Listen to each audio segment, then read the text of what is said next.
Well, season's greetings to you all. Here we are talking to you from the Museum of Old Newbury in Newburyport, Mass. Here in the middle of the deepest, darkest winter times. So I'm hoping if you're a little bit of a historian like me, you often wonder what must it have been like back sometime in history. Well, in this case, I'm thinking, what was it like to celebrate Christmas in colonial times? So let's take a look.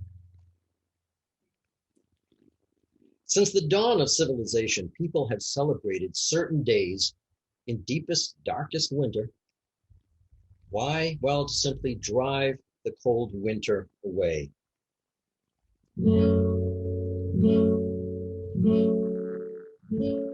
All hail to the days that merit more praise than all of the rest of the year. And welcome the nights that double delights, as well as the poor and the peer.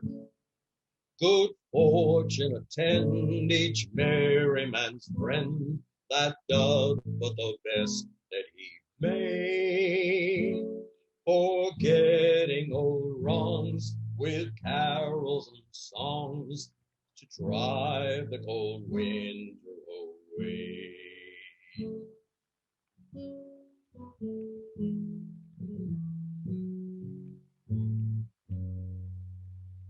Christmas in the American British colonies wasn't strictly British. As they moved through the decades here in North America, the colonies changed, and how the people celebrated Christmas would depend on the date, on the locality, on the religious influences. And perhaps most importantly, the cultural influences that you brought with you from your own country of origin. For example, Scottish, Irish, Spanish, German, French, Dutch were all part of this mix. Even the native peoples here lent their influence to how that holiday of winter would be celebrated. As people mingled, so did their cultures. So let's start with the word Christmas.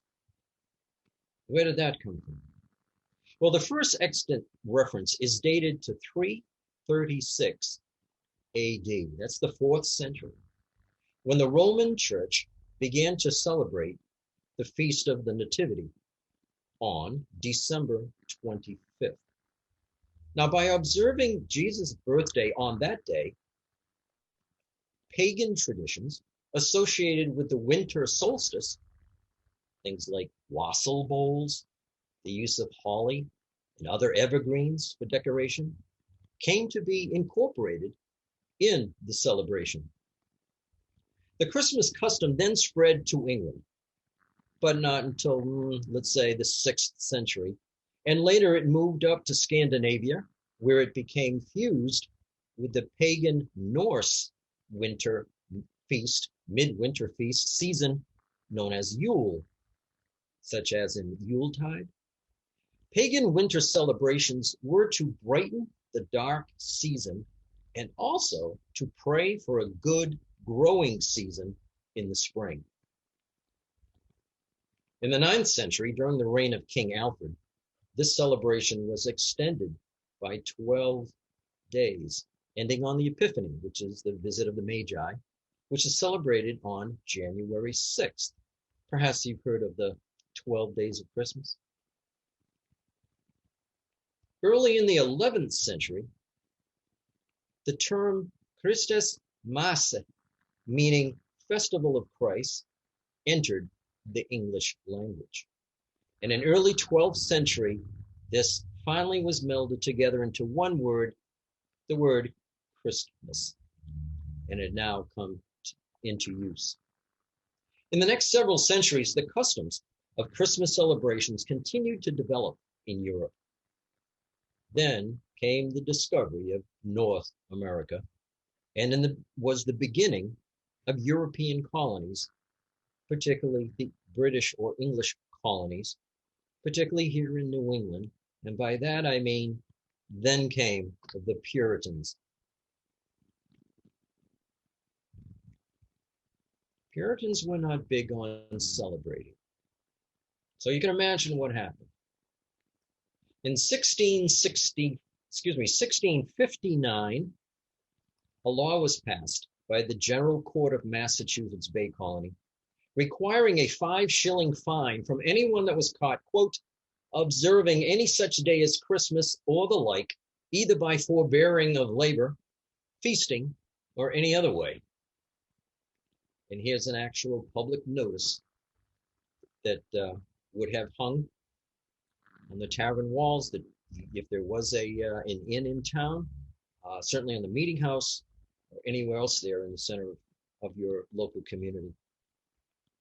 The observation of Christmas having been deemed a sacrilege, exchanging of gifts, greetings, dressing in fine clothing, feasting, and similar satanical practices are hereby forbidden. It's a little difficult to read, so I'll go through this with you. Public notice for the preventing of disorders arising in several places within this jurisdiction by reason of some still observing such festivals as were superstitiously kept in other communities, to the great dishonor of God and offensive to others.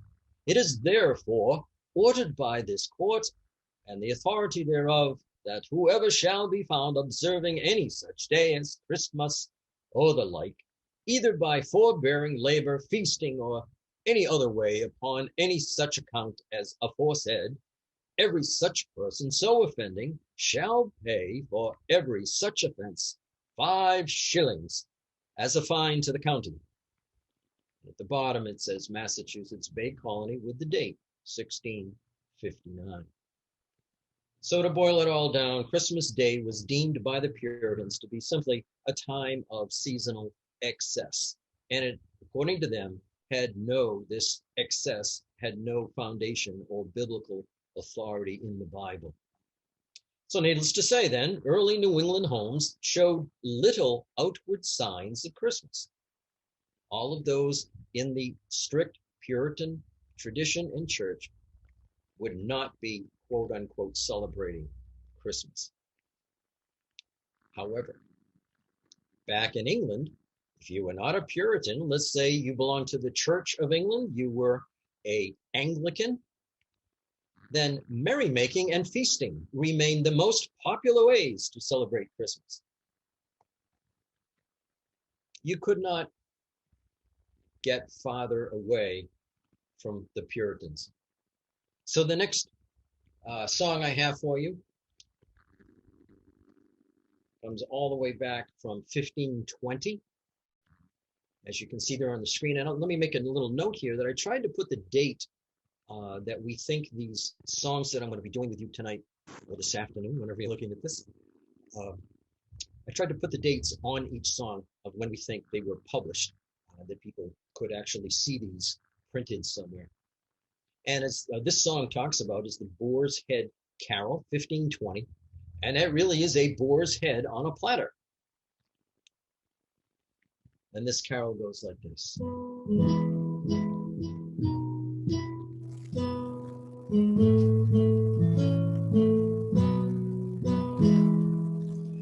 The boar's head in hand bear I, bedecked with bays and rosemary, and I pray you, my masters, be merry. Quod estis in convivio, capri apri defeo, redens laudem domino. Now, if you're not up on your Latin, and I know I wasn't, even though I had it 50 years ago, I never spoke Latin very well. But those last couple of lines simply mean as many as are in the feast, the boar's head I bear, giving praises to the Lord. However, there was hope for the settlers here in New England, evidenced by this cartoon. Over the next few years, there was a huge influx of immigrants to Massachusetts, particularly Boston and up through the North Shore and pushing northwards. And many of these people were not strict Puritans. So we're having fewer and fewer and fewer strict Puritans as the years roll on. And here is evidence with a political cartoon, and it depicts what is entitled The Vindication of Christmas. In the cartoon, there's a soldier on the left-hand side. There is Father Christmas in the center, and another commoner on the right. The soldier, with hand on his sword, says, "Come not here." Father Christmas replies, "I bring good cheer." And another says, "Old Christmas, welcome, do not fear." Now, why is supposed he says, "Do not fear"? Well, the law was repealed in 1681, 12 years after it was passed, along with several other laws under pressure from the government in London.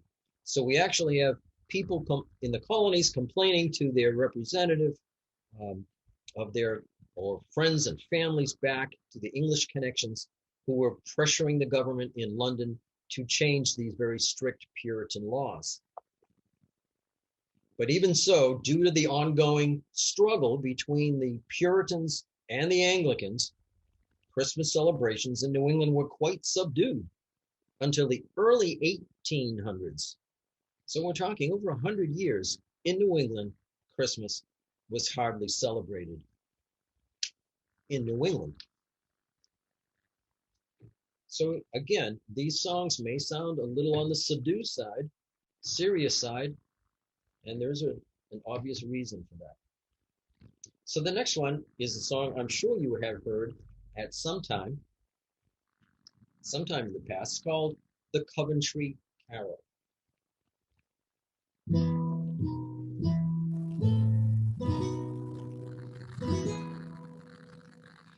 Luli, luli, thou little tiny child, bye bye, luli, luli.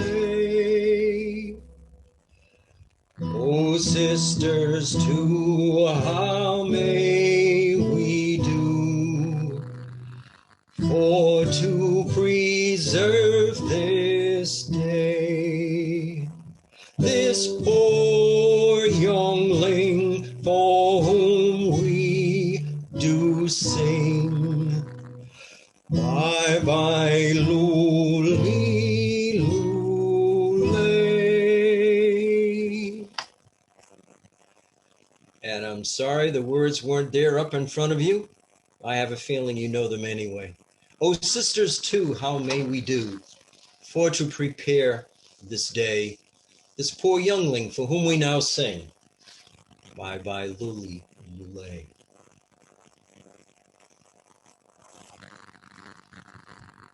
Believe it or not, it was not until 1856 that Massachusetts declared Christmas Day a state holiday. Throughout the colonies, Christmas and the New Year's celebrations tended to harken back to older, more secular traditions, whose roots can be traced to Saturnalia, the Roman times, the Roman Empire. These traditions included general revelry, more specifically what they called mummering. In the season after the harvest, which included the slaughter of livestock, the brewing of beer, the venting of wine, bands of mummers would roam the streets in celebration, demanding that brewed punch called wassail.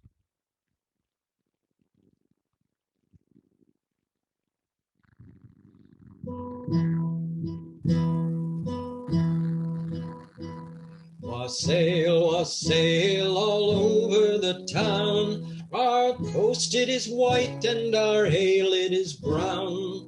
Our bowl it is made of the white maple tree. With a wassail bowl we'll drink to thee. Drink to thee, drink to thee. With a wassail bowl we'll drink to thee.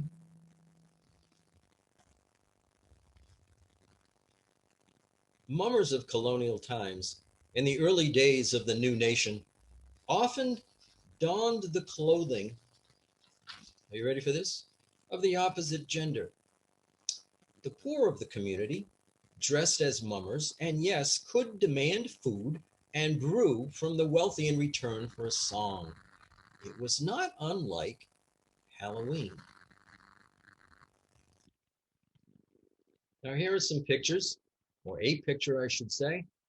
On the far left, you have a musician with a lute, and people dressed up in all types of costumes.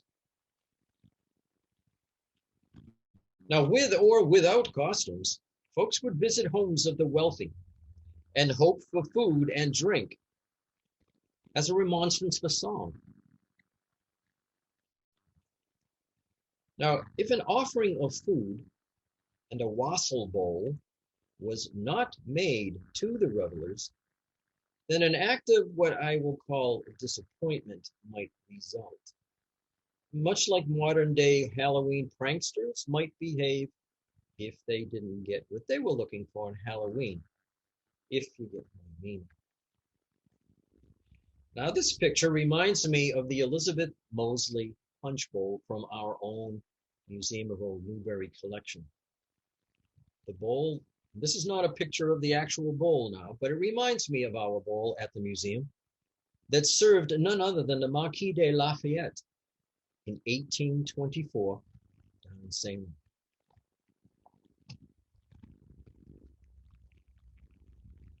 Now here's another picture of some people who are out wassailing, as they would say, and an old song called Here We Come A-Wassailing was actually founded from a song called the Yorkshire Wassail Song, which dates back to the 1400s. And I'm sure you will hear bits and pieces of other modern day Christmas carols.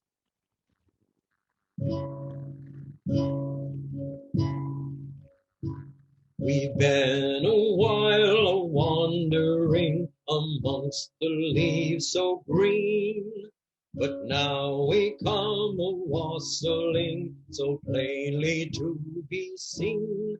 For it's Christmas time when we travel far and near. May God bless you and send you a happy New Year. I'm sure you could hear some of the different wassailing songs that we've come to know. And here are the words and a beautiful picture to go with it. We've been a while a-wandering amongst the leaves so green. Here we come a-wassailing, so plainly to be seen.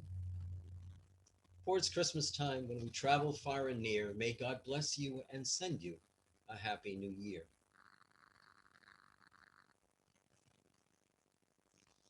At Christmas, play and make cheer, for goodness comes but once a year. Good bread and good drink, a good fire in the hall, brawn, pudding, and souse, and good mustard withal. Beef, mutton, and pork, shred pies of the best, pig, veal, goose, and capon, and turkey well dressed. Cheese, apples, and nuts, jolly carols to hear, as then in the country is counted good cheer. Lots of good cheer going on here in this picture. Notice decorations in this huge room, huge chandelier. They were getting so jovial here that they're actually bumping into each other on the dance floor. This is definitely one of my favorite pictures. Now, it was Thomas Jefferson who wrote on December 25th of 1762 that Christmas was a day of greatest mirth and jollity. And here you have a couple of pictures. The first one in the upper left, entitled A Christmas Eve Ball at Mount Vernon in 1798. And in the left-hand corner, you can see our first president, George Washington, on the left. I found another similar picture, all decorated for Christmas, or painting, I should say, on the right-hand side. And here's George Washington front and center. He was known as a good dancer. Now here's a little different take on Christmas. This one by Nicholas Cresswell. Now he's in Virginia, December 25th, 1774. Quote, Christmas Day but little regarded here. There was about 37 ladies dressed and powdered to the like, some of them very handsome, and as much vanity as is necessary. All of them fond of dancing, but I do not think they perform it with the greatest elegance. Betwixt the country dances, they have what I call everlasting jigs. So we go from the elegant to the not so much. So again, one of my favorite pictures here are probably more commoners rather than the wealthy types. Then they're doing their celebrating as well. Quote, a cold supper, punch, wine, coffee, and chocolate, but no tea. This is a forbidden herb. The men chiefly Scotch and Irish. I went home about 2 o'clock, but part of the company stayed, got drunk, and had a fight. That's also from Nicholas Cresswell on December 25th of 1774. So again, let's try to imagine one of those snowy days in the 1700s. Perhaps it looked a lot like this. I think it probably did. This picture comes from Williamsburg, where everything has been restored as closely as possible, with beautiful carriages and horses included. So how do the colonial Americans decorate for Christmas? Well, good documentation that shows sprigs of holly in tavern and store window panes, clumps of mistletoe hanging from tavern ceilings, vases of greenery with red berries on the mantle at home. Clumps of mistletoe hanging from tavern ceilings, vases, greenery, red berries. And we still do a lot of that today.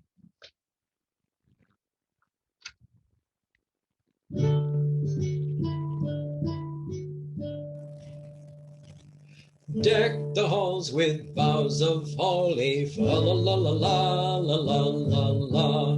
'Tis the season to be jolly, fa la la la la la la la la. Now, if you'd like to sing along with me, I'm actually going to do the second verse. See the blazing Yule before us, fa la la la la la la la la. Strike the harp and join the chorus, fa la la la la la la la la.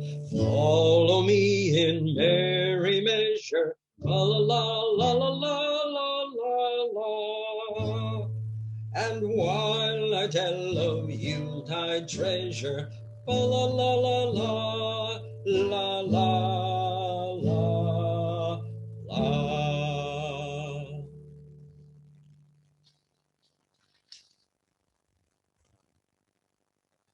And I love this picture.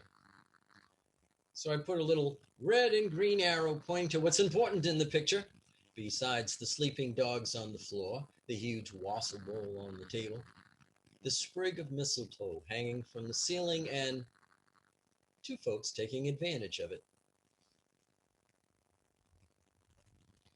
Garlands around the portraits stuck to the walls, small branches of holly or green stuck around the kitchen.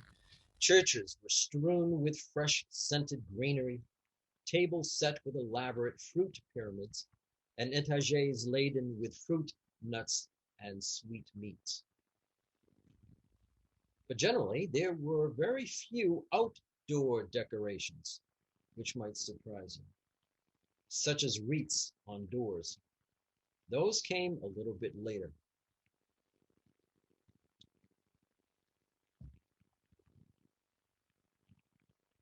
No decorated trees? Is that what you're saying? Well, many sources report that traditionally decorated Christmas trees, as we know them today, were not part of a colonial Christmas. They would come shortly thereafter the founding of the country, which would be in the early 1800s. Unless, of course, you were of German ancestry in the early 1800s. But evergreens were popular. and they decorated inside the home.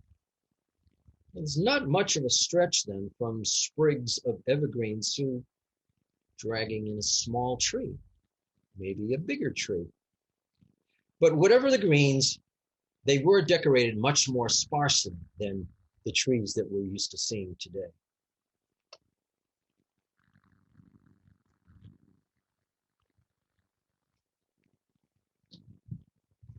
Oh,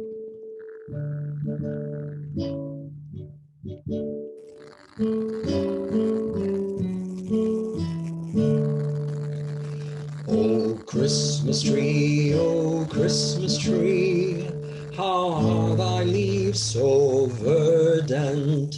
Oh, Christmas tree, how are thy leaves so verdant? Not only in the summertime, but even in winter is thy prime. Oh, Christmas tree, how are thy leaves so verdant?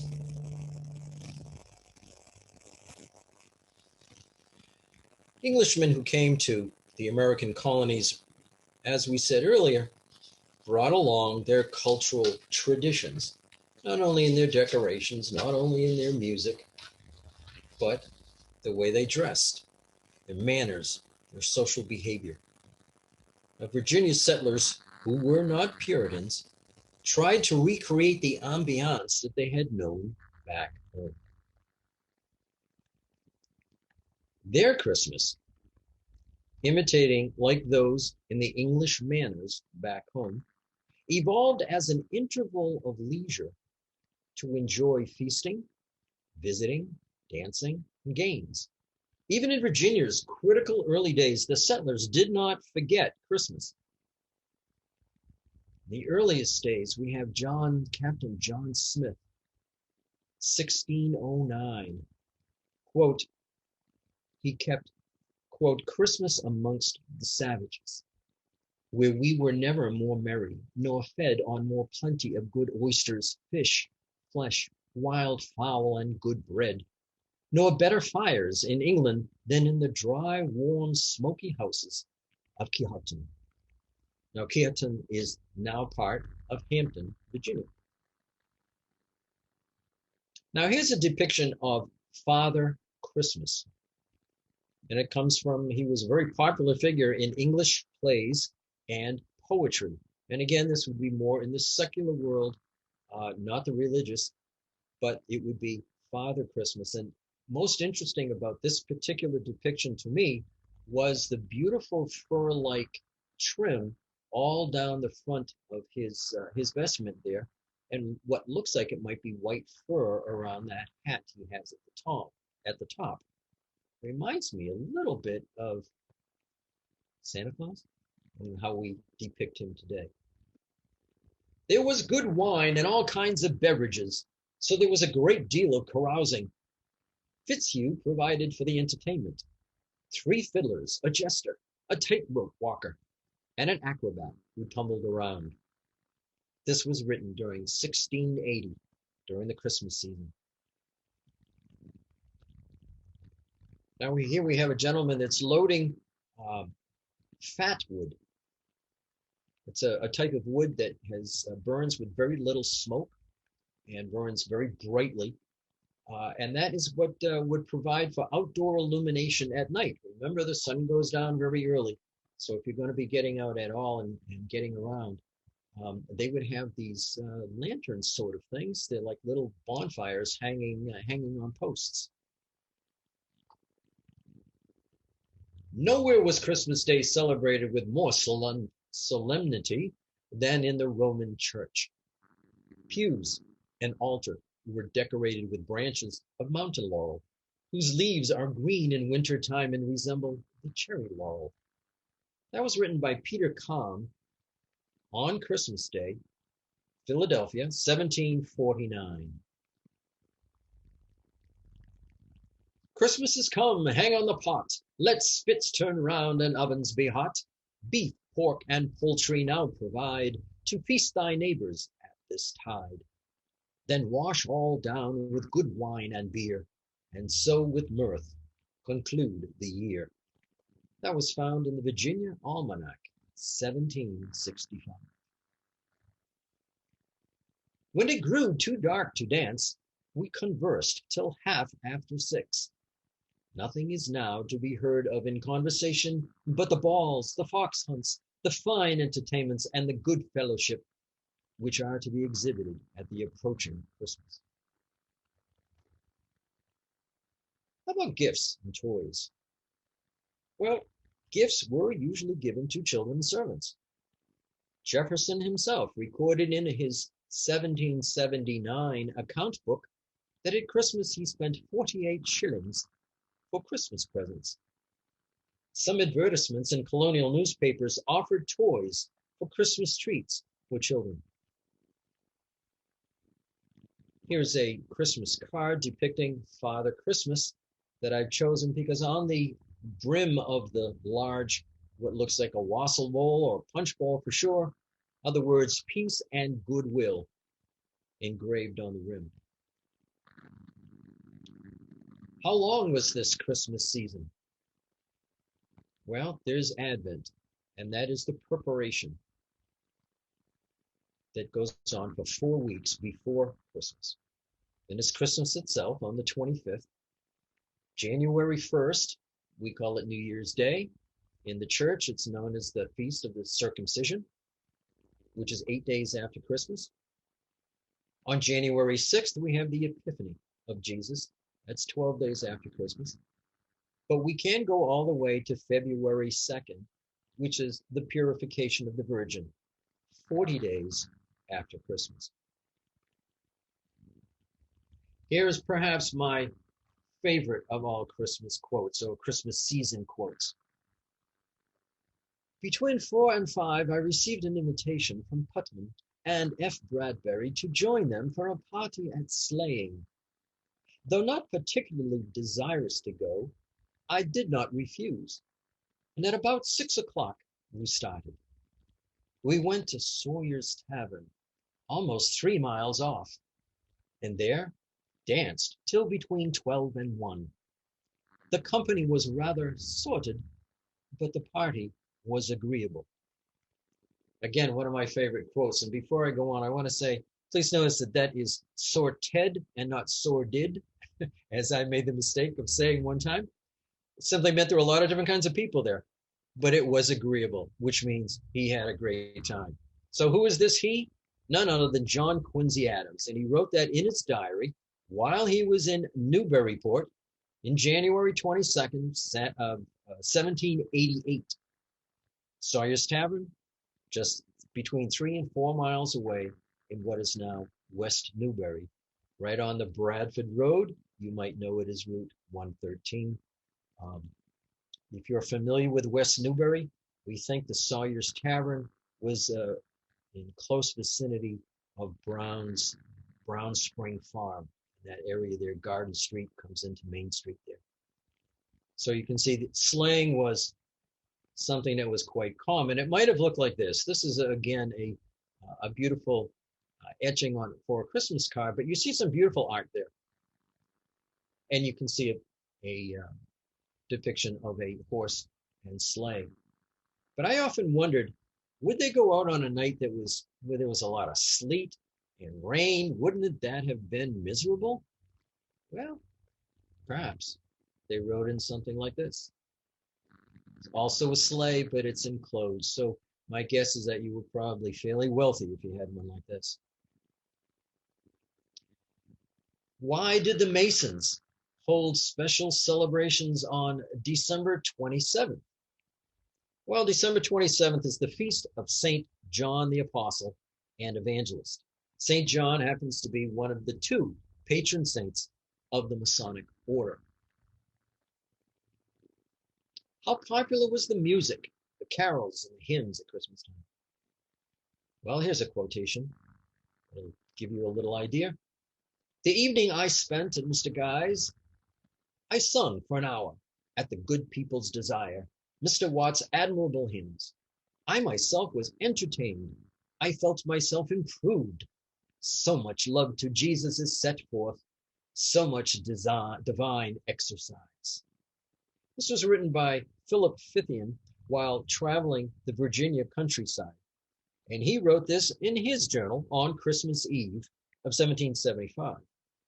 Now, the Christmas season in Virginia was filled with festive entertainment, which included singing and dancing to the accompaniment of musicians. Here is a depiction of one of the first publications of a song that has its roots in the Bible. It's entitled While Shepherds Watched Their Flocks.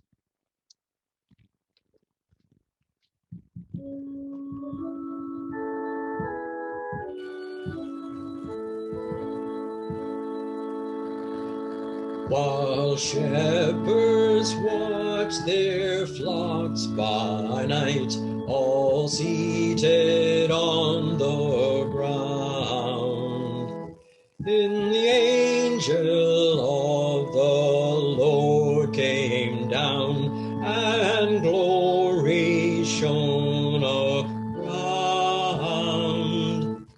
and glory shone around.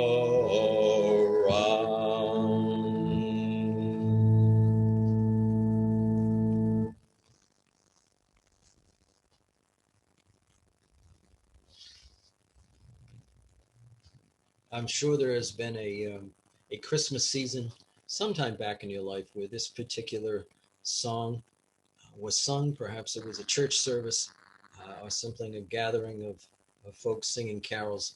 I know this is a particular popular song, and it really has a beautiful meaning and mood to it. Unlike this one, quite different. This is described as Twelfth Night of Merrymaking in Farmer Shakeshaft's barn. What a better place for the average folk to get together. Where are they going to find a huge room, a huge ballroom to speak of? How about someone's barn? Clean it up a little bit, hang up your garlands, your evergreens, and I'm sure somewhere in there must have been some mistletoe. But here we have people being entertained in the middle with folks dancing and even getting dressed up there, as you can see. But this is Twelfth Night. Here are some musicians who have been out singing and playing, and from the title of the painting, Hail Smiling Morn, my guess is the sun must be just coming up. And I see a woman in the doorway with a broom of sorts. I'm not sure if she's happy or angry. I get a feeling she's probably had quite enough of these folks singing all night. This month, much meat will be roasted in rich men's kitchens, the cooks sweating and making of minced pies and other Christmas cheer, and whole rivers of punch, toddy, wine, beer, and cider consumed with drinking. Cards and dice will be greatly used to drive away the tediousness of the long, cold nights, and much money will be lost at whist, cribbage, and all fours.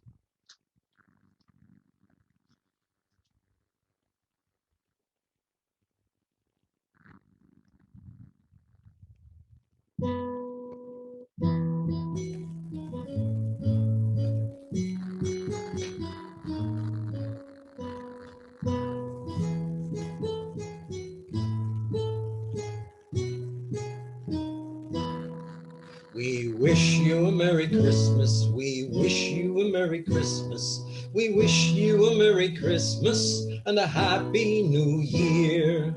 Oh, bring us some figgy pudding. Oh, bring us some figgy pudding. Oh, bring us some figgy pudding and bring it right here. Good tidings we bring to you and your King. We wish you a Merry Christmas and a Happy New Year. So for those of you that are interested in the music and wonder about the music that we hear today and we call Christmas carols, most of them did not exist in colonial times. As I mentioned earlier, it was more in the early to middle 1800s, well after the country had been established, that we have so many of our favorite Christmas carols that we're familiar with today. For example, even the Nutcracker Suite was in 1892. But the songs that I played for you tonight uh, were all, at least the tune, if not both the tune and the lyrics, coming from the 18th century or earlier. Other songs like, well, I also included, there was O Tannenbaum, that's O Christmas Tree. And with a lot of these songs, the melody would have been a traditional melody that could have been come from much, much earlier. And then eventually someone put words to it. Silent Night, one of the older Christmas carols, still was 1818. The first Noel, I saw three ships starve the east. You can see them there, they're all in the 1800s. So with that, I want to say thank you very much. I cannot thank you enough for inviting me into your home. I hope you enjoyed this. I hope it has given you a little bit of warmth um, in this cold and dark winter time. So I say thank you, and I say Merry Christmas. And I want to give a special thank you to the Museum of Old Newbury, and certainly to Colleen Turner-Sakino, who has helped me with this presentation. And you can see my credits here for the material that you have been listening to tonight. So again, thank you very much. Have a wonderful holiday season, and hope to see you sometime maybe in the spring right there at the museum in Newbury. Bye-bye for now.